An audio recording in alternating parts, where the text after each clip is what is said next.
মেহমান আসাতে আমার ঘরটা একদম আনন্দে ভরা ছিল। সবচেয়ে বেশি খুশি তো হয়েছে আমার আরশান, কিন্তু তারা একটু পরে তাকে কাঁদিয়ে সবাই চলে যাবে। এটা হচ্ছে তারা আসার দ্বিতীয় দিন। সকালবেলা ঘুম থেকে উঠে আমরা অনেকক্ষণ নিজেরা গল্প করছিলাম। তারপরে গল্প করার শেষে আমরা নাস্তার আয়োজন করতে আসছি। তো এখানে আফু আর মিনাজাপা আমাকে সবকিছু কেটে কুটে দিচ্ছিল, আর আমি রান্নাটা বসাইছি। আমাদের সকালে নাস্তা ছিল খিচুড়ি, ডিম ভাজি, আর সাথে ছিল শুটকির ভর্তা। এখানে আমি কিছু পরিমাণে শুটকি নিছি, আর আমার কাছে খুব একটা বেশি শুটকি ছিল না, যা ছিল এখানেই সব দিয়ে দিছি। এখানে 2 ধরনের শুটকি মিক্স করে দিছি। খিচুড়ির জন্য আলুগুলো এখানে তারা আমাকে কেটে দিছে, আর আমি ধুয়ে এখানে রাখছি।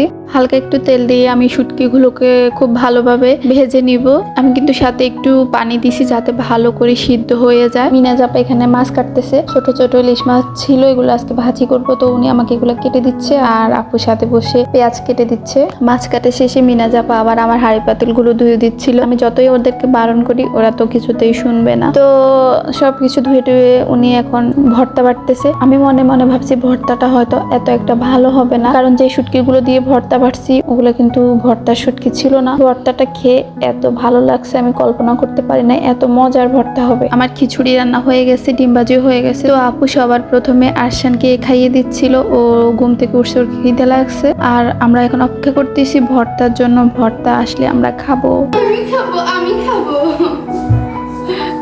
এটা মজা আছে কেন জানি না আরশান পারহাকে একটু পছন্দ করে না। পছন্দ করে না বলতে ওর কাছে যেতেই চায় না। ও ওকে এত আদর করে, ওকে কোলে নিতে চায়, কিন্তু ওর কাছে কিছুতেই যাবে না। আমাদের ভর্তাটা হয়ে গেছে, এখন আমরা সবাই খেতে বসে যাব। তো ওই দিন কোনো একটা সমস্যার জন্য বাসায় কারেন্ট ছিল না, আর ওই দিন ছিল প্রচন্ড গরম। আমরা যখন খেতে বসছি খিচুড়িও ছিল গরম গরম। গরমের জন্য আমরা একদমই খেতে পারতেছিলাম না। আর আমাদের ডাইনিং রুমে কিন্তু আইপিএস এর লাইন ছিল না। তো আমরা অন্য আরেকটা রুমে যাচ্ছি যেখানে ফ্যান চলতেছিল।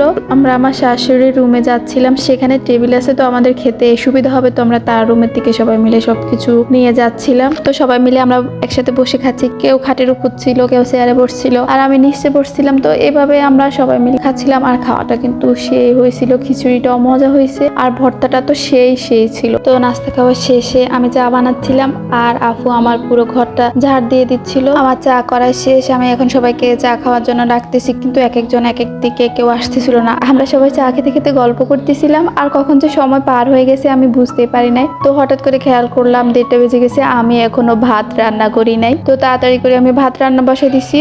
আর আজকে কিন্তু মেনুটা খুবই সিম্পল ছিল, কালকে যা রান্না করছিলাম সবই রয়ে গেছে। আর আফু তো আমাকে কিছুতেই আর অন্য কিছু রান্না করতে দিবে না। আমি এখানে ইলিশ মাছ ভাজি করতেছি, ছোট ছোট যে ইলিশ মাছগুলো থাকে, ঝাটকা যাকে বলে আর কি। তো সবকিছু রান্না করে এখন আমরা খেতে বসে যাই। আর আপুরা কিন্তু একটু পরে চলে যাবে, তো তার জন্য কিন্তু তারা তাড়াহুড়ো করে খেয়ে নিচ্ছে। আর এটা হচ্ছে সেই ডালটা, বুটের ডালটা, যেটা আমার শাশুড়ি তার বাবার বাড়ি থেকে আসার সময় নিয়ে আসছিল। আপুরা খাওয়া দাওয়া করে সবাই রেডি হয়ে গেছে যাওয়ার জন্য। মোর্শেদ ভাই তাদের নেওয়ার জন্য জিয়ানজি নিয়ে আসছে। উনি এখানে এসে ভাত খাইছে, আর ভাত খেয়ে সাথে সাথে আপুদেরকে নিয়ে উনি বের হয়ে গেছে। যে গাড়ি করে আসছে সেই গাড়ি করে তারা চলে যাচ্ছে। আচ্ছা বাবা বুঝে বুঝে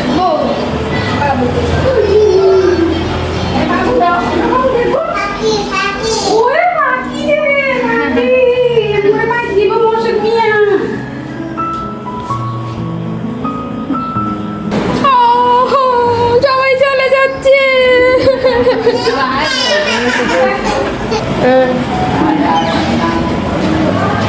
টাটা, বাই বাই গাইস। আল্লাহ হাফেজ। হ্যালো আইসি 2 বছর পরে আচ্ছা নিয়ে কই আমু দুতে কো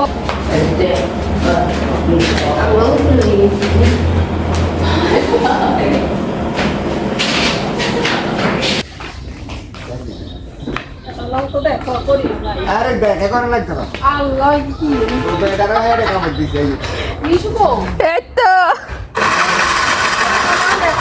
তারা আসাতে আমাদের ঘরটা একদম আনন্দে ভরে গেছিল। এখন তারা আমাদেরকে একা করে চলে যাচ্ছে। আর আরশান তো তারা যাওয়ার সময় খুব কান্না করছিল। ওরা আসাতে আরশান খুব আনন্দ পাইছে, ওদের সাথে অনেকটা সময় খেলা করছে। স্নিগ্ধার সাথে সাথে ছিল, স্নিগ্ধা ওকে ঘুম পাড়িয়ে দিছে, খাওয়াই দিছে। তো এখন ওরা চলে যাচ্ছে, আর ও তো খুব কান্না করছে। ওরা যাওয়ার পরও যখনই ওদের কথা মনে পড়ছে খুব কান্না করছিল। সবাই ভালো থাকবেন, আল্লাহ হাফেজ।